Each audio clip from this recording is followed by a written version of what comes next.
comentario esta mañana de domingo. Te escuchamos, Ramiro. Muchas gracias, Miguel Ángel. Saludos a todos los radioescuchas. Para cierre de año voy a recomendar este libro. Y se titula, Este libro le hará más inteligente, de John Brockman, Miguel Ángel. Es un libro que toca una serie de tópicos, de temas, que tienen que ver con el estilo de vida científico que deberíamos de tener todos, en el sentido de poder tener un instrumento mental en donde tengamos conceptos científicos, es decir, un proceso de investigación en donde todos en un proceso de educación pública, pues tenemos que tener una claridad de qué buscamos en un pensamiento para llegar a una conclusión. En toda la historia de la humanidad siempre se ha buscado tener a personas que tengan claridad de pensamiento. Y el tema de las inteligencias, pues se han descubierto varias. Nosotros ya sabemos que hay inteligencia aeroespacial, por ejemplo, que es la inteligencia que permite ubicarte en un lugar determinado cuando estás en cualquier posición del mundo, de la Tierra. También existe la inteligencia introspectiva, que es aquella que te permite tener claridad en cuanto a lo que son tus sentimientos y cómo son tus capacidades de resolver los problemas internamente. También está la inteligencia extrospectiva, es decir, cómo eres tú con relación a las personas con las que te rodeas. Si eres una persona piadosa, empática, que tienes una capacidad de adaptarte a una situación, eso te hace tener ese tipo de inteligencia. También está la inteligencia musical, aquella que te permite interpretar y conocer los diferentes sonidos y silencios de la música. También está la inteligencia que tiene que ver con el pensamiento lógico, que se manifiesta mucho en las personas físico-matemáticas, en los químicos, en las personas que pueden tener abstracción del pensamiento. Y en fin, todas estas inteligencias pues están vertidas en este libro de John Brockman, que busca decirte cómo tener un pensamiento científico. Y este pensamiento científico pues busca que el elemento primordial de una persona tenga que ver con ese gusto por tener información, esa actitud que busca que cada uno de nosotros obstinadamente hagamos preguntas, hagamos planteamientos que tengan solidez. Eso es lo que es la base fundamental del pensamiento científico. Recordemos que las computadoras tienen un gran defecto. El gran defecto que tienen las computadoras es que solamente saben dar respuestas. Lo que nosotros con nuestra mente, con nuestro pensamiento científico, sabemos hacer es cuestionamientos, es hacernos preguntas, que es la base de la filosofía, que es la base del conocimiento. Entonces este libro resalta mucho la importancia de saberte hacer preguntas, preguntas que deriven en hipótesis, en variables, y que te permitan obtener información para que tengas un pensamiento sólido. Entonces, los expertos como Richard Feynman y otros que han escrito sobre este tema saben que la ciencia pues es este entendimiento lógico del razonamiento científico y que va quitando esos miedos irracionales, esos sesgos cognitivos, y que podemos adaptar todos una vida científica, que es el propósito de este texto, en donde todo mundo tengamos esa capacidad de, por ejemplo, utilizar la experimentación. ¿Qué es la experimentación? Pues es lo que nos enseñan en la ciencia, que tiene que ver con llevar a cabo una serie de experimentos en laboratorios, en institutos, es decir, en donde aprendemos que diversas cuestiones relacionadas con los experimentos que acostumbran utilizar los científicos tienen un resultado. Hay propiedades físicas y químicas, y podemos entender nuestro cuerpo y podemos entender lo que nos rodea. Por ejemplo, nuestro cuerpo pues está compuesto de carbono, de hidrógeno, de oxígeno, de nitrógeno, pero tiene una gran cantidad de agua, más del 60% de agua. Pero también tenemos en nuestro cuerpo más de 38 billones de células, y pues prácticamente el 70% están en los glóbulos rojos. pero también tenemos una serie de cavidades en donde están nuestros órganos principales, como el corazón, el pulmón, el estómago, el riñón, el hígado y el páncreas. Pero además tenemos sistemas en nuestro cuerpo. El sistema respiratorio, el digestivo, el urinario, el linfático, el circulatorio, el nervioso, el óseo, el inmunológico, el que permite que nosotros podamos retener y extraer algunos elementos que no nos son útiles para nuestro cuerpo. Es decir, somos personas y todos seres humanos únicos, y eso también es importante entenderlo y aprenderlo, en el sentido de que no hay ningún ser humano igual. Y la prueba la tenemos en nuestras manos, es más, en nuestros dedos, es más, en nuestras yemas de los dedos. Si nosotros sacáramos una fotografía y de cada uno de nuestros dedos, de nuestras yemas de los dedos, ninguna es igual. Imagínense lo impresionante que es esta naturaleza científica de la que estamos nosotros siendo parte. Ninguna huella digital ha sido igual y es igual.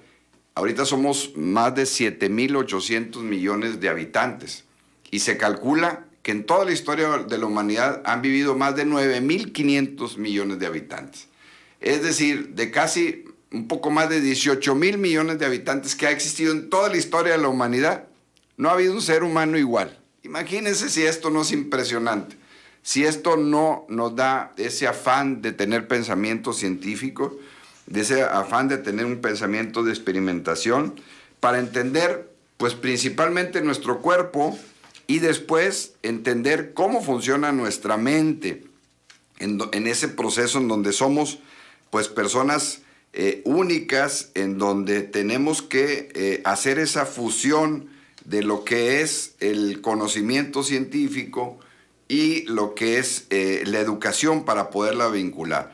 También en este libro pues nos habla de los nexos que hay entre la guerra moral y la errónea atribución de los pensamientos propios. En esto se nos lleva a los pensamientos de Leonardo, de Platón.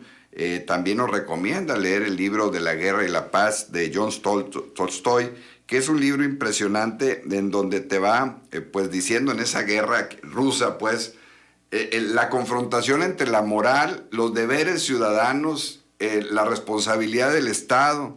En fin, esa es una forma de ser más inteligente, conocer la literatura, conocer las estructuras mentales y los principios también, porque también hay un capítulo dedicado al tema del egoísmo, en donde nosotros las personas pues tenemos un afán o una inclinación a ser egoístas, es decir, a no compartir. Y yo siempre digo que la pandemia nos ha dejado dos lecciones.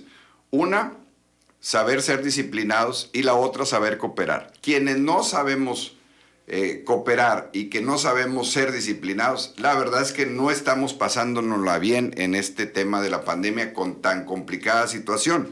Inclusive se han perdido vidas por la falta de esas dos disciplinas fundamentales.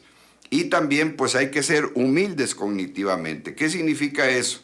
Ser nobles de corazón, en el sentido de que el conocimiento pues nos da los límites de lo que nos puede servir para ayudar a los demás. Y lo hemos dicho en otras ocasiones, no es sabio aquel que dice que sabe, sino aquel que se percató de su ignorancia y supo sobreponerse a ella.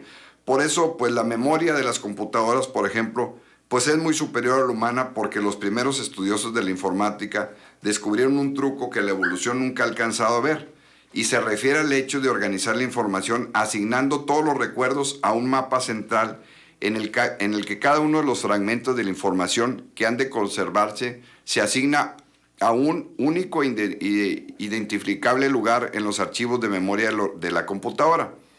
Y esto da la impresión de que, por el contrario, nosotros los seres humanos carecemos de ese tipo de mapas centrales y recuperamos los datos almacenados en nuestra memoria de un modo bastante más caprichoso. Y hago un alto. ¿Se acuerdan que aquí les comenté en uno de los domingos que leyeran el libro de mapas mentales, de Mind Maps, de Tony Buzan? Bueno, ese libro de mapas mentales de Tony Buzan lo que te enseña es precisamente lo que dicen aquí que los científicos, los creadores de las computadoras hicieron. Ordenar nuestros pensamientos en segmentos, en imágenes, para poder traer a valor presente, al momento actual, los pensamientos y las historias en forma ordenada.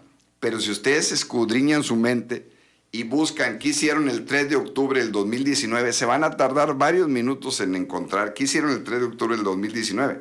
Si ustedes se preguntan qué hicieron el 2 de septiembre del 2004, pues también van a tener que buscar 2004 y luego van a empezar a buscar qué pasó en septiembre, van a empezar a buscar una fecha relevante, ya sea su cumpleaños, ya sea el nacimiento de un familiar, ya sea un evento importante, y van a ir discriminando los eventos hasta encontrar esa fecha. Y les voy a dar una mala noticia. A lo mejor ya no van a encontrar nada de ese día ni esa fecha. Por eso les recomiendo, también les recuerdo, como fin de año, otro libro interesantísimo, que es el de Gabriel García Márquez, que se llama Vivir para contarla. Y se acuerdan que les dije que ese libro decía, uno es lo que recuerda. Bueno, más bien cómo lo recuerda para contarlo. Y reflexión se las hago porque si ustedes y nosotros y todos no llevamos un pensamiento lógico de imágenes, de sonidos y de sentimientos kinestésicos y no los tenemos ordenados, difícilmente vamos a poder contar historias y acordarnos de las cosas como lo hacen las computadoras. Acabo de decirles hace rato que las computadoras tienen un gran defecto, no hacen preguntas, pero tienen una gran virtud, tienen ordenados sus pensamientos, sus imágenes. Nosotros podemos hacerlo, sí, pero necesitamos tener ese pensamiento lógico y ese pensamiento científico para poder llevar a cabo este almacenamiento de datos. Dice, los seres humanos carecemos de ese tipo de mapas y en nuestra memoria de un modo bastante caprichoso, es utilizando claves o indicaciones que apuntan a la información que tratamos de encontrar.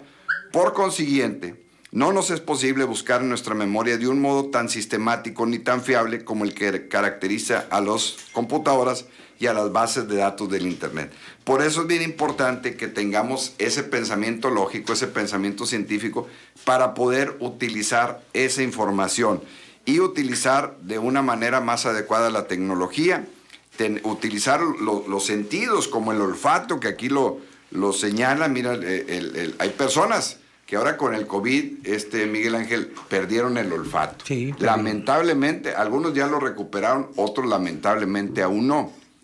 Y uno se da cuenta la importancia de los sentidos, la importancia del olfato, porque aprendemos de todo, aprendemos viendo, escuchando, sintiendo cuando somos kinestésicos.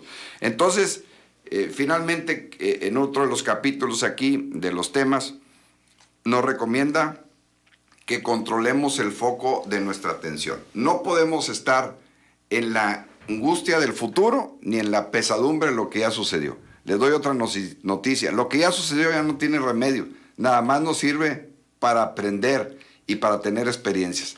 Y lo del futuro, también les doy otra noticia. Nadie lo puede predecir. Bien decía la frase célebre, hay que estar ¿no? aquí en el ahora. El futuro y el pasado son ladrones del presente. Exactamente. Nos roban el presente. Totalmente. Por eso, y con esto termino esta recomendación, hay que controlar el foco de atención. Es decir, estar atento, estar en el aquí, en el ahora. Si eres así, si eres una persona atenta que aprende en el instante, la información se te pasa a la memoria RAM, que es la memoria a corto plazo. Pero después, si la procesas, la comentas, la escribes y la recuerdas, pasará a tu memoria ROM, a tu memoria a largo plazo, y tendrás más posibilidad de ser una persona con mayor inteligencia, que eso se llama libro. Este libro te dará más inteligencia, y la inteligencia te la da tener información. Yo no coincido con la frase que dice que la inteligencia, que la información es poder. No es cierto. La información te da la posibilidad de tomar decisiones y sí te hace poderoso cuando la sabes utilizar. Pero tú dale información a cualquiera que no la sabe utilizar y eso no lo hace más poderoso. Y el poder, y otra vez le recomiendo otro libro, el de Moisés Naim, el fin del poder, que decía, ¿qué es el poder? Y decía Moisés Naim, es la capacidad de hacer que alguien haga o deje de hacer algo. Fíjate qué descripción Sí, tan así es, sencilla así es. y tan trascendente, pues. Entonces, todo mundo le gusta el ejercicio del poder, pero se tiene que utilizar de una manera adecuada, evitando la incertidumbre. En fin, es impresionante este libro, Miguel Ángel, la verdad. Habla de temas científicos, de temas